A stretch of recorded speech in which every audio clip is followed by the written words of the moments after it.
Magandang araw po sa inyo dyan mga kababayan. Short video lang po ang isi-share ko sa inyo ngayon. Ito yung pagpalit ng triple breaker na ginamit natin sa 3-piece supply. Nag-single piece kasi. Ito po yun mga kababayan. Mamaya, titistingin ko yung breaker na yon para makita ninyo. Ito naman ang bago. Ipapalit na ni Master para gumana na ulit. Sa ating mga kababayan, sisiguraduhin natin kapag gagawa tayo sa tulad nito, kailangan naka-off ang supply. Sisiguraduhin po natin yan. At lagi po tayong gagamit ng gloves.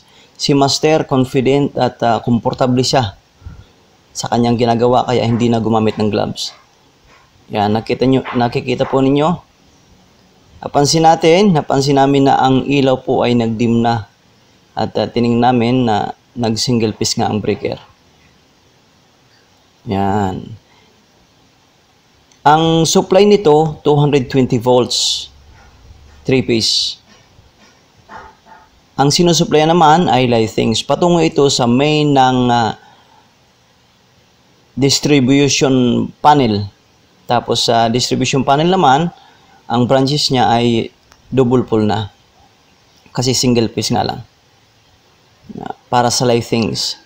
Sisiguraduhin po natin na laging mahigpit para maiwasan yung loose connection. At kasi kapag nag-loose yan, ang wire natin dyan, iinit ang wire, magkakaroon tayo ng problema. At makikita natin sa wire, discoloration niya. At kapag nahigpitan natin, nakita nyo po si Master, sinusubukan bunutin ang wire. Pagkatapos nito, ibabalik din natin ang cover ng bus bars na yan para safe tayo. Yan.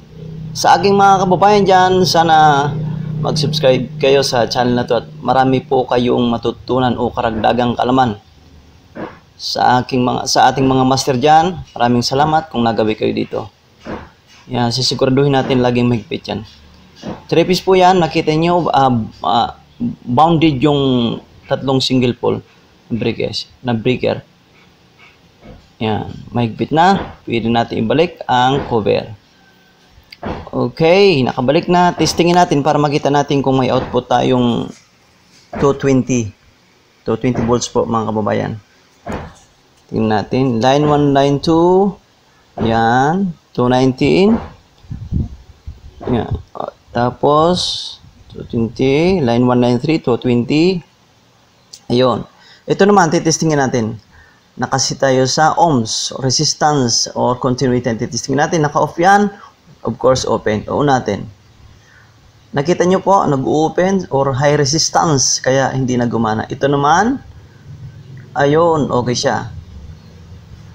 Yun po ang dahilan kung bakit pinilitin ito. Maraming salamat po sa inyo dyan mga kababayan. Mag-subscribe po kayo sa channel na ito. Marami po kayong matutunan. I-click nyo na rin po ang bell button para ma-notify po kayo kung may bago akong video i-upload. Salamat ulit.